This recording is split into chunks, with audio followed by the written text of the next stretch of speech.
Baik, mari kita lanjutkan presentasi pada hari ini dengan memasuki topik yang kedua, yaitu mengenai modern approach of AI menggunakan deep learning. Nah, apakah yang disebut dengan artificial intelligence atau AI itu sendiri? Sebuah mesin ataupun komputer bisa dikatakan sebagai sebuah AI system apabila sistem tersebut memiliki kemampuan fungsi kognitif layaknya manusia. Nah, fungsi kognitif yang diartikan di sini adalah seperti belajar ataupun menyelesaikan masalah. Nah, fungsi-fungsi kognitif ini untuk mesin ataupun komputer biasanya didapatkan dari berbagai macam, ya. Jadi bisa saja dari human knowledge atau expert system, di mana expert yaitu manusia memberikan rumusan-rumusan tertentu yang kemudian akan digunakan oleh komputer atau program. Atau bisa juga menggunakan statistik dan probability models. Atau yang terakhir bisa juga didapatkan dari sampel-sampel yang diberikan yang lalu kemudian dipelajari oleh komputer. Ini disebut dengan data driven models. Nah, jadi sebenarnya bisa dikatakan bahwa machine learning itu adalah salah satu subset dari AI itu sendiri. Jadi contohnya di sini AI, contoh paling umumnya salah satu contoh adalah knowledge base ya. Jadi expert system ya. Nah, di dalam AI itu sendiri kemudian ada machine learning di mana kita memberikan contoh-contoh ataupun sampel kepada sistem lalu kemudian menggunakan sebuah model untuk mempelajari data-data tersebut. Lalu kemudian subset dari machine learning itu sendiri adalah representation learning, di mana sebuah model bisa mempelajari representasi sebuah data secara otomatis, lalu di dalamnya sendiri ada yang namanya deep learning, di mana di sini adalah contohnya adalah CNN atau Convolutional Neural Networks. Nah, pertama-tama marilah kita melihat sebuah traditional approach dari AI yang menggunakan sistem knowledge base. Jadi misalkan di sini kita ingin mengembangkan sebuah sistem di mana sistem tersebut bisa membedakan mana email yang biasa saja dan email spam, ya. Nah, di sini pertama-tama kita harus melihat email spam itu sendiri dan kemudian menemukan pattern ya dari email spam. Misalkan ada kata-kata credit card ataupun nama dari yang nama-nama yang sering muncul di email spam. Nah, lalu kemudian kita harus membuat algoritma pendeteksian di mana algoritma pendeteksian tersebut dapat mengenali dan berdasarkan pattern yang telah kita pelajari di tahapan sebelumnya. Jadi yang digunakan adalah human knowledge. Nah, lalu di tahapan berikutnya barulah kita bisa menggunakan sistem tersebut dan melakukan tes terhadap sistem yang kita buat. Nah, kalau misalkan hasilnya kurang bagus, maka tahapan 1 dan 2 ini harus diulangi lagi sampai kita mendapatkan akurasi yang diinginkan. Nah, di sini bisa kita lihat bahwa rules-nya itu biasanya didapatkan dari manusia dan juga hal ini membuat sistem sangat kompleks dan sulit untuk diubah lagi karena setiap knowledge ketika pattern dari email spam itu berubah maka rules-nya harus diubah dan kita harus merubahnya secara manual ya. Jadi ini adalah contoh flow dari knowledge base AI di mana kita menulis secara manual rules-rules yang harus dibutuhkan. Nah, sedangkan apabila kita menggunakan machine learning, maka sebuah machine learning model tersebut bisa secara otomatis mempelajari baik kata ataupun frase-frase yang bagus sebagai predictors ya di sini sebagai fitur untuk mendeteksi spam ataupun pattern-pattern lainnya yang bisa dianggap sebagai spam.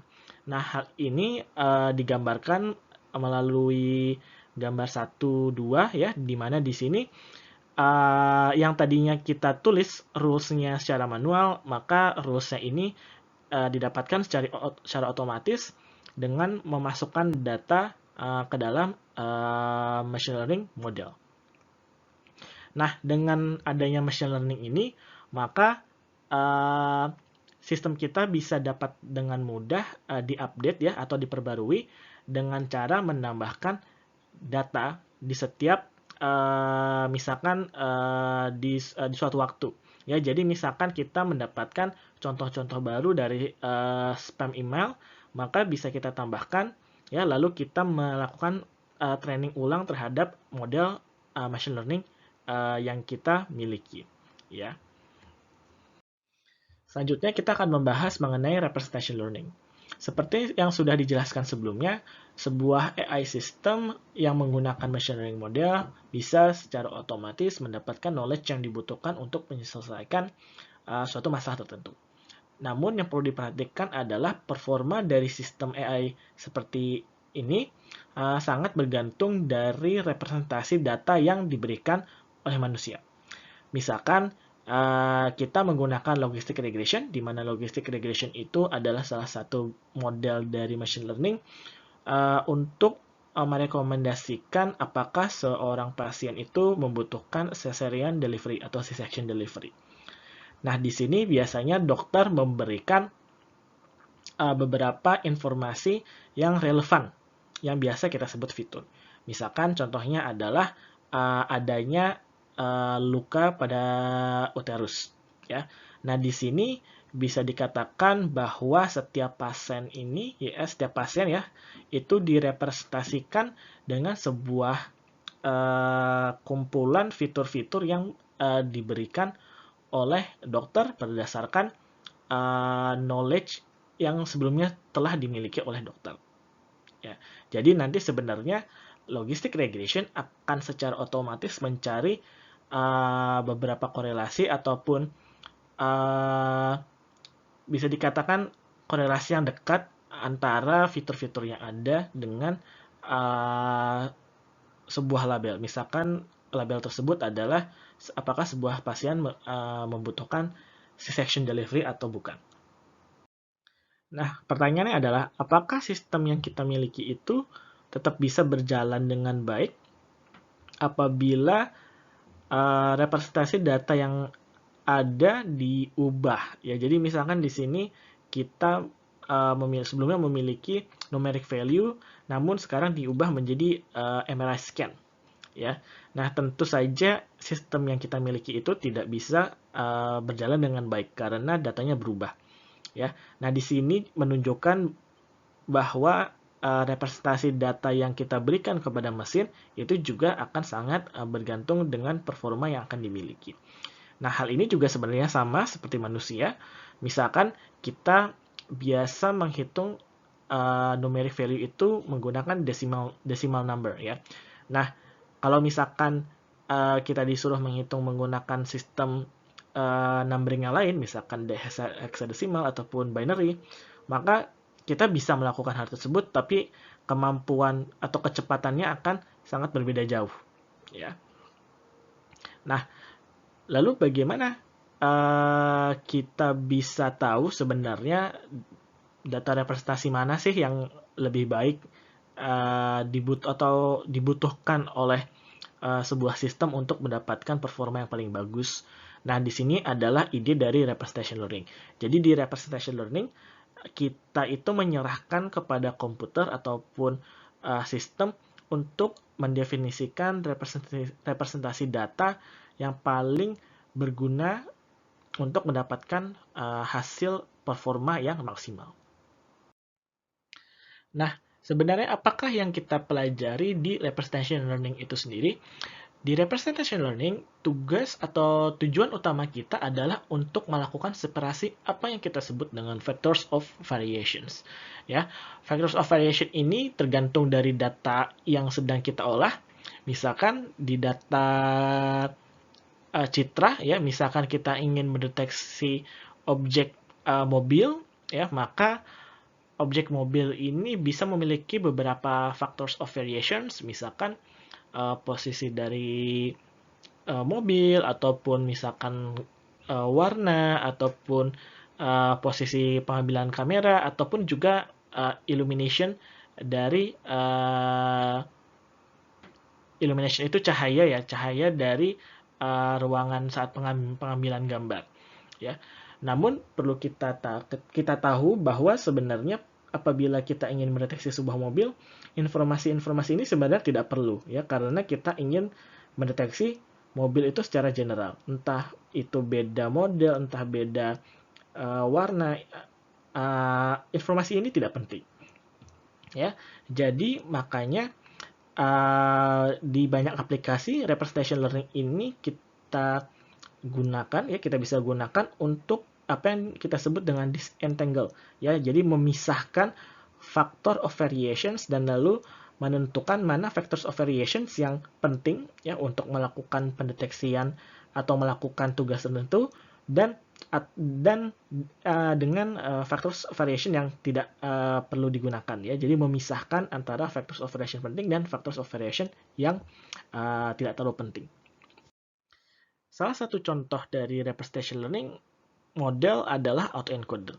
Jadi tujuan utama dari autoencoder adalah melakukan rekonstruksi terhadap input yang diberikan ya. Jadi misalkan di sini kita memberikan input gambar tulisan tangan angka ya, maka autoencoder berfungsi untuk melakukan rekonstruksi terhadap input yang diberikan ya.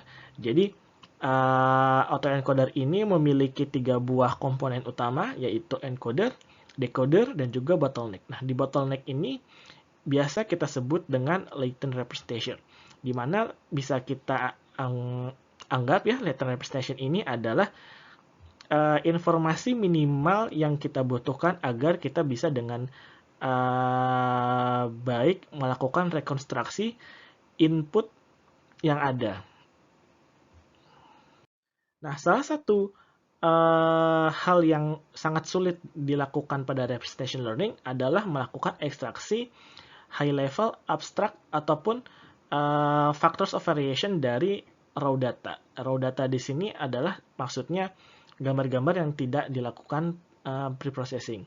Nah, disinilah deep learning itu digunakan untuk representation learning, di mana deep learning ya melakukan hierarchical level representation ya. Jadi tidak hanya melakukan representation learning terhadap satu buah level representasi saja, namun juga melakukan representation learning di berbagai tingkat deep neural networks. Ini adalah ilustrasi dari representation learning menggunakan deep neural networks. Jadi misalkan di sini kita ingin melakukan sebuah tugas, yaitu mendeteksi objek pada sebuah gambar. Maka deep neural networks akan melakukan ekstraksi representation dari gambar yang dimasukkan atau yang biasa kita sebut visible image ya, scene image, berdasarkan level dari neural networks tersebut. Jadi semakin bisa kita lihat ya, di sini adalah visible layer di mana isinya adalah input pixel, maka akan dimasukkan semakin dalam ke deep neural networks ya. Di sini bisa kita lihat bahwa semakin dalam deep neural networks tersebut, maka representation-nya akan semakin tinggi. Bisa kita lihat misalkan di first hidden layer representation yang diekstrak adalah edges ya. Di second level itu misalkan adalah corners dan contours ya. Dan sedangkan di level ketiga yang paling dalam itu adalah mendeteksi bagian-bagian yang terpisah dari objek. Berdasarkan hal-hal yang sudah kita diskusikan sebelumnya, bisa kita katakan bahwa deep learning itu adalah salah satu contoh ya atau subset dari representation learning itu sendiri. Sedangkan representation learning itu adalah salah satu bagian ataupun contoh dari machine learning. Perbedaannya adalah seberapa banyak dan seberapa otomatis representation itu ya atau sebuah informasi itu diekstrak. Misalkan di machine learning ya, yang melakukan ekstrak itu adalah yang dilakukan secara otomatis adalah mencari fungsi yang menghubungkan antara hand design features dengan output. Ya, jadi fitur-fitur yang digunakan di machine learning itu masih diekstrak secara manual atau dibuat secara manual oleh manusia. Sedangkan di representation learning, ya, fiturnya itu diekstrak secara otomatis oleh model, ya. Jadi yang diekstrak itu bukan hanya fungsi pemetaannya saja, tapi juga fiturnya. Nah, lalu di deep learning yang diekstrak bukan hanya fitur dan juga fungsi mappingnya, ya, fungsi pemetaannya, tapi juga fiturnya itu diekstrak secara multi-layer. Ya, jadi deep learning itu bisa memiliki representation learning yang berbeda pada setiap layernya. Dan hal ini tidak dimiliki oleh non-deep learning model. Ya, jadi di sini sudah dikatakan bahwa shaded box itu mengindikasikan komponen yang dipelajari secara otomatis dari data. Baik, selanjutnya kita akan membahas topik mengenai sejarah singkat dari deep learning.